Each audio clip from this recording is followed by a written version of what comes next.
Hey, and welcome back to PN Wreckage. I'm Christian, and this one is just specifically about really whether or not you should pay the extra money to have the navigation equipped 8.4-inch UConnect in your RAM.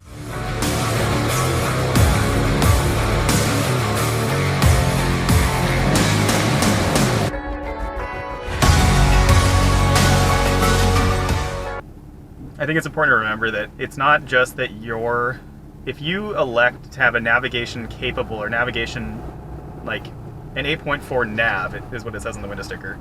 So the RA4 that has the capability from the factory doesn't need to be activated to run navigation. That is not the same as getting the navigation capable one and then having it activated like by your dealer. You'll still have nav, which is okay, but there are some features that you miss out on, and those may be the deal breaker for you.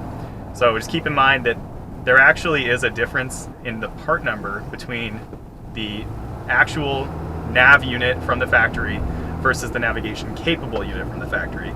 And my experience has been that the 8.4 nav or the 8.4 AN has been snappier. I personally think, in just anecdotal evidence here, that it has superior hardware to the just navigation capable variant. So there is a hardware difference. It's not just a fee that you're paying, and whether you pay that at the factory or your dealership, that's not the case.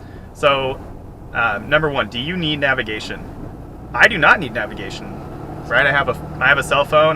There's many apps that do a really nice job, and frankly a much better job at navigating than the factory system does. And I won't say like brand names here, just you can look into that if you're into it, but there are apps on your phone that will update you. If there's a wreck ahead, it's like, hey, people are slowing down, I want to go a different way. Perfect. Your navigation unit here can do that to a certain extent, but it's far less rapid or far less immediate in terms of information flow. And that is kind of aggravating to me. The other thing is that if I'm in, like the central part of my state, like way away from my home, and I hit the go home button, which is a great feature to have.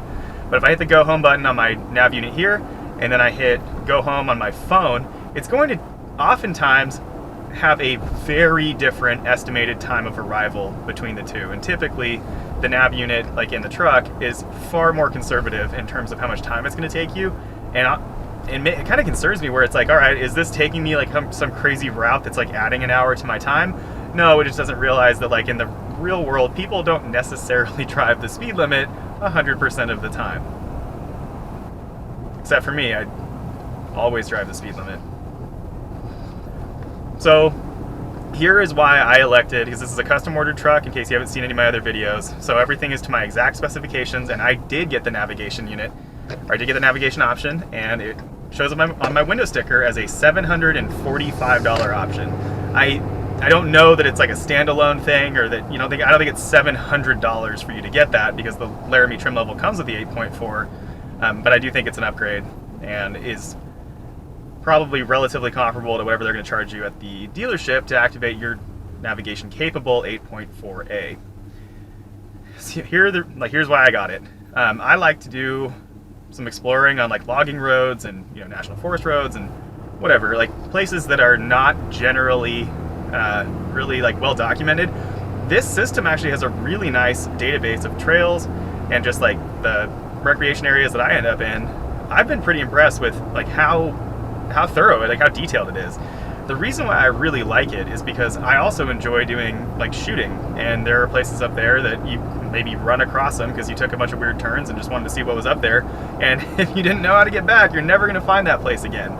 So the nice thing about having this navigation capability is that you can input points of interest, and that includes like shooting spots or campsites or your girlfriend's house, I don't know, like whatever you're into, and it'll memorize those things, and it'll give you turn-by-turn directions from wherever you are to those points of interest, and it does not require that you have a data connection in order to do that, which is a superior feature to cell phones in the context of taking them to a place where nobody is. So that's personally why I got it, and in the process of reading through the differences, I came across some things that really surprised me. One of those is that the 8.4, I guess moving forward, I'll refer to it as the nav unit and the non-nav unit. So the non-nav unit is not actually HD radio capable. If you have the Alpine sound system in your truck, I think you will absolutely kick yourself if you don't get the nav unit, because you don't have access to HD radio. I've been really impressed with just the quality of HD radio, and I had no idea, like even some of my favorite AM sports stations are simulcast on HD variants of FM stations, and it's just profoundly better. The other thing is that there are some differences to the hardware and also the software that's loaded onto those units. So the navigation units have a far superior navigation database, including 3D models of cities and of terrain. In my opinion, when you have an 8.4-inch screen, the more detail you can pack into that thing, the better. And for the purposes of why I'm using it, it's nice to be able to see terrain and see kind of what's up ahead and how crazy the terrain looks at a glance. There are some other minor variants as well. I'll link to a page which does a breakdown. But my opinion is, if you are custom ordering a truck, or if you are not just having to rush out quick buy a truck, make sure to get one that does have the navigation capability or navigation unit built into it, not just the one that you can upgrade, because you cannot really upgrade as much as you would like to, and you do miss out on some features. A couple of those things are just Sirius Travel Link and a 5-year thing to Sirius Radio, whatever. That is not really in my area of interest. The Travel Link is kind of cool. It's crazy to have that information on on your screen in your truck, but I mean, it's not something that I don't have it on my row of apps as a favorite or anything like that.